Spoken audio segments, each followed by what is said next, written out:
Our scriptures today is coming from Matthew's chapter 13. That's Matthew's chapter 13. And I'm only going to read one verse. I'm going to read one verse. And I'm going to read the first verse. And it reads, "The same day went Jesus out of the house and sat by the seaside." I'm going to say it one more time. The same day went Jesus out of the house and sat by the seaside. That's chapter 13, verse 1. And I'm going to use as a theme this morning from that same verse of the same chapter. I'm going to use as a theme on the same day. On the same day. And this is Jesus speaking. This is Jesus speaking to, he's getting ready to go out and speak to a multitude of people. And what Matthew does, what this chapter does, it opens chapter 13 with 4 important words. And those 4 important words is on the same day. On the same day. Now, you have to understand, once you get to reading your gospel, reading the word of God, those words serve as a bridge connecting Matthew's 13 to Matthew's 12. And what they do, they reveal a certain central truth. They reveal a truth. And that Jesus kept moving forward in his purpose after facing pressure, criticism, and rejection and misunderstanding. He still moved forward. That's why he say on the same day. He felt all of those on this day. And one of the things that's very important that I like about he starting this chapter on the same day is he's starting a whole new chapter in his life. So what that is telling me is that we can start a whole new chapter in our life, no matter what we're going through, no matter what type of hardship that we're going to. We don't have to wait till tomorrow. We can start that same chapter on the same day. On the same day. You see, as I told you, it's a bridge to chapter 12. In Matthew's 12, we see how organized the resistance to Jesus' ministry had become. And that's what's going on with us today. There's a lot of organized resistance. The young people have a lot of organized resistance that they have to go through. They have to go through all social media, all the types of social media that they have out there now. Now they have to go through AI. So much they have to go through. There's so much misinformation out there that they have to fight through these days. But the religious leaders challenged Jesus. They accused him and even began plotting against him. And all this is in chapter 12. And they saw his power, but instead of celebrating what God was doing, they criticized the one through whom God was working. Now, we look at technology, we talk about technology, but it's not the technology. Technology is not bad within itself. It's bad when you use it a bad way. Long time ago, they used to have to use horse and buggy to get a message from one end of town to the other end. But God fixed that. He made telephones. He made all kind of communication methods for us to use. So the technology is not bad. People can make it bad. Now, this was even happening during Jesus' time. He was going through some of this stuff. He was being criticized for doing the right thing. He was being criticized because he's getting ready to improve their life. Now, Jesus' own family also showed up questioning his ability and the direction of his ministry. His own earthly family. His earthly family. And in one chapter,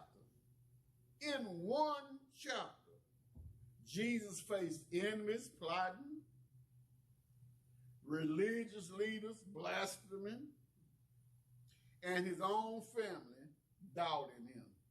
In one chapter, in chapter 12, all that's in chapter 12. If you read chapter 12, you'll see all of that. Yet, listen at this here. Yet, in spite of all that had happened, chapter 13 says that on the same day, Jesus left the house. He sat by the sea. He gathered the crowd. He opened his mouth and he preached on the same day. He started that whole new chapter of his life on the same day. So it don't matter. So as I go out and preach the word, and as I go out and preach about the generational divide and try to help people understand what I mean by the generational divide. Yeah, some won't want to hear it. Some will criticize it. Some won't understand what it is, but I still have to go out just like Jesus did, open my mouth and preach what Jesus say preach. I still have to open my mouth. Somebody. And preach what Jesus say preach. And he did not, the good thing about Jesus, he did not let what happened in the last chapter. Listen to what I'm saying. He did not let what happened in the last chapter stop him from fulfilling the assignment in the next chapter. So don't matter what goes on in your life, and I know there's things that goes on in our life that sometimes is difficult for us. Sometimes we don't understand why. Sometimes we ask questions why. And sometimes we realize that we have to go on to the next chapter in our life. But sometimes when we say we going on to the next chapter of our life, we say things like, well, when this get better, then I can move on to my other chapter. Sometimes we may say, well, I need to stop doing this in order for me to start the next chapter of my life. We might say things like, well, I may need to change jobs in order for me to start the next chapter of my life. Or we may say things like, well, I need to get some worn out of my life in order for me to start the next chapter of my life. But that ain't what Jesus said. He did not let whatever happened in that last chapter, He did not let what happened in the last chapter stop him from fulfilling the assignment in the next chapter. He moved on into the next chapter. He said, what did he say he did? He started it on the same day. He started on the same day. Whatever he needed to do, he didn't wait. He didn't make excuses. He started it on the same day. And whatever they said about him in the last chapter did not silence him in the next chapter. In other words, no matter what you say about me in the last chapter, no matter what you said about me while I was going through my last chapter, that's not going to silence me as I go through the next chapter of my life. And whatever they did to him in that chapter, it just didn't stop him. Jesus showed up. He showed up, and what he did, he kept on preaching. He kept on preaching. And that's what we have to do. We have to continue to show up. And we have to continue to preach. We have to continue to teach and allow God to strengthen us. So what I'm saying is this: do not let the last chapter stop you. That's a wonderful message. Do not let the last chapter in your life stop you from moving forward. No matter what, do not let the last chapter stop you, because Jesus said on the same day,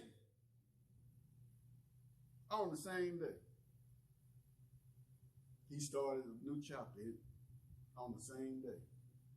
And what Jesus shows us is that whatever happened in the last chapter does not have to control what God is calling us to do in the next chapter. So whatever your life was in the last chapter, that shouldn't affect you for what God is calling you to do in this chapter. That shouldn't affect you at all. Whatever God is calling you to do in this chapter don't have nothing to do with the last chapter of your life. Whatever it is. It does not matter what they said about you in the last chapter. It does not matter who walked away from you in the last chapter. It does not matter how they tried to discourage you, dismiss you, or destroy you in the last chapter. You must continue to move forward in this life because your assignment is bigger than their accusation. Your calling is stronger than their criticism. And your next chapter is still in God's hands. The next chapter is still in God's hands. All that can come out of one verse. When Jesus said on the same day. You see, on the same day means Jesus kept moving forward without allowing the pain, pressure, or criticism of the previous chapter to silence his purpose in the next chapter. So nothing should silence your purpose. Nothing should silence your purpose. And when did he start that chapter? On the same day. He started it on the same day. He didn't wait till tomorrow. He didn't wait till something had to happen. He started it on the same day. So what I'm saying is, if you have been hurt, if you have been misunderstood, if you've been criticized or rejected, do not let that become the end of your story. That should become that's what he's telling us right here. That should not become the end of your story. Get up. Get up. Walk out. Sit where God has assigned you. Open your mouth. Keep serving. Keep loving. Keep preaching. Keep teaching. Keep building bridges. Because even on the same day, God can give you grace to move forward. On the same day. On the same day. He taught us to do this on the same day. That's why he started chapter 13 by saying on the same day. So we can move forward on the same day. We don't have to wait. We have we know our purpose. Each and every last one of us in here know our purpose. And I can guarantee that in my life, I done had things in my life that I probably wasn't righteous in God's eyes. But I had a purpose, and I had to move on with that purpose. I had to start the chapter. And I couldn't tell God, well, God, I'm going to wait till tomorrow, because God had already told me you can do it on the same day. I can start it on the same day. And sometimes we just have to build that bridge from one part of our life. That bridge is already built from one part of your life to that part of your life. You are always going to have that bridge right there. But the thing about it, once you move on to the other side, once you move on over there and continue to do and do what God say do, follow what God say follow, you don't have to worry about that part of your life anymore. No one can make you feel guilty about any part of your life that you ever been in, because now you're following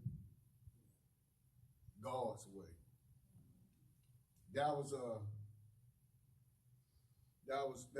two brothers who lived on neighboring farms, and for 40 years they worked side by side. They shared tools. They helped one another and walked through life together. But one day, a small misunderstanding turned into harsh words. And harsh words turned into weeks of silence. And then one morning, a carpenter knocked on the older brother's door looking for work. And the older brother pointed across the creek to his younger brother's farm and said, I want you to build me something so I don't have to look at him anymore. And the carpenter listened, he gathered his tools, and he went to work. And while the older brother went into town, the carpenter spent the whole day measuring, sawing, and nailing. But when the older brother came back at sunset, he did not see a fence.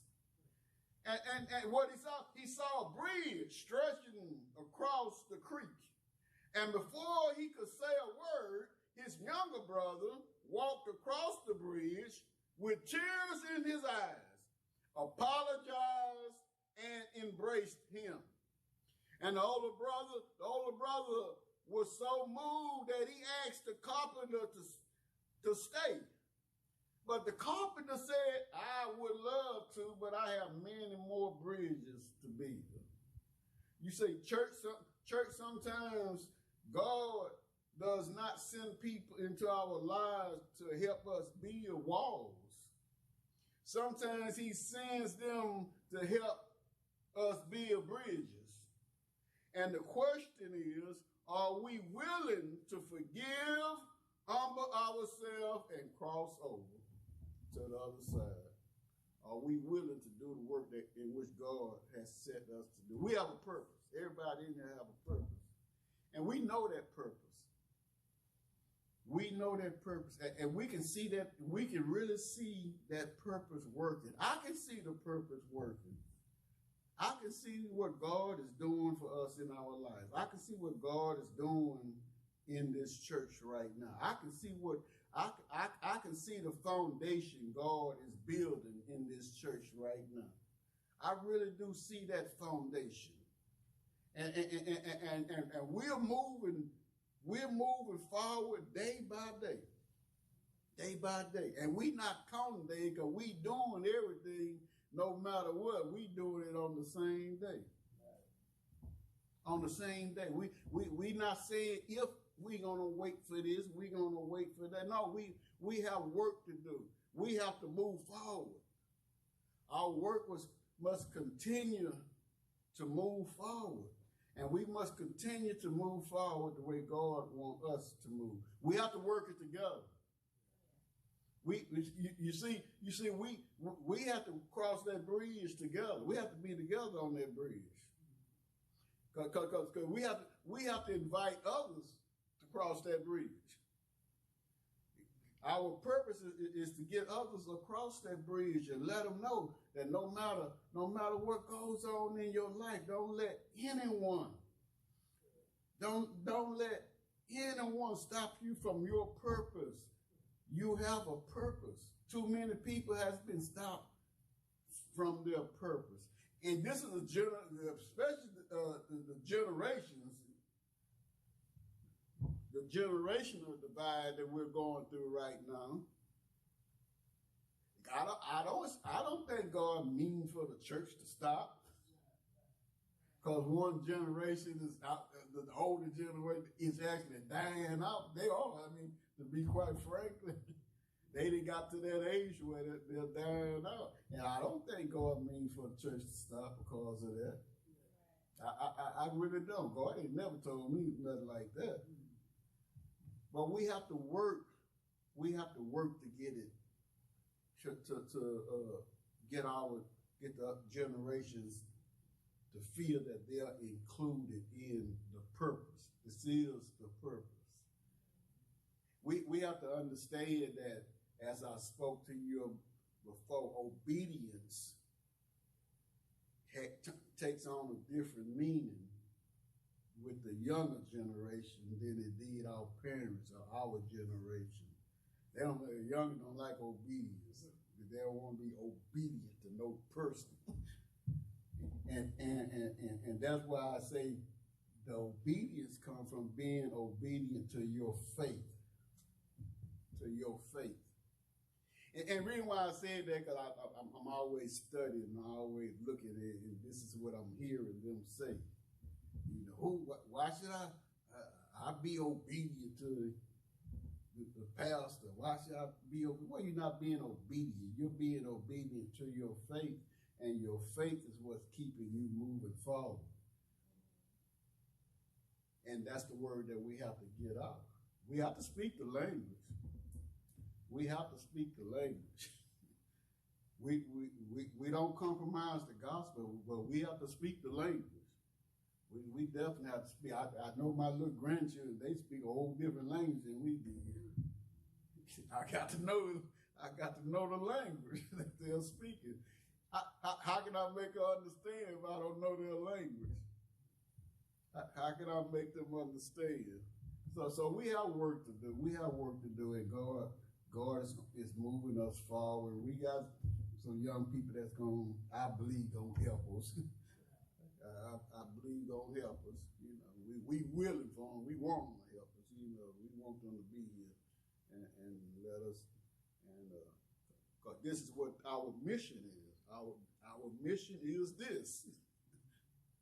This is how we move forward. This is what God is telling. This is why God told me to let you know that this is how chapter move forward. And we can't, whatever happened in the old church, whatever happened to our folks, whatever happened for the reason for the church to empty out, whatever happened, that's not our concern. We have to move on. That's not important anymore. We have to move on. Whatever happened in that chapter does not matter as we move forward in our new chapter. And we have to quit going back, talking about what they did and how they did. No, that's not important. We have to move forward. We have to move forward. And I say that because I hear people always talking about what used to happen and talk about Pastor Jones and what used to happen. I said, well, whatever happened in that chapter, we're in a new chapter now. We have to move forward. But we have to explain in a compassionate way. We have to do that. We have to explain in a compassionate way. So we're going to move forward. Thank you. We're going to move forward, and we're going to ask God to continue to bless us and continue to give us the wisdom, understanding, knowledge to do what he wants us to do. And he's going to do just what he said. I see it working already. I know it's working already. I see it working. And we're going to continue to make it work. Like we're going to continue to ask God to continue to bless us, continue to give us the knowledge, and continue to work with us. Amen? Amen. And that's what we're doing.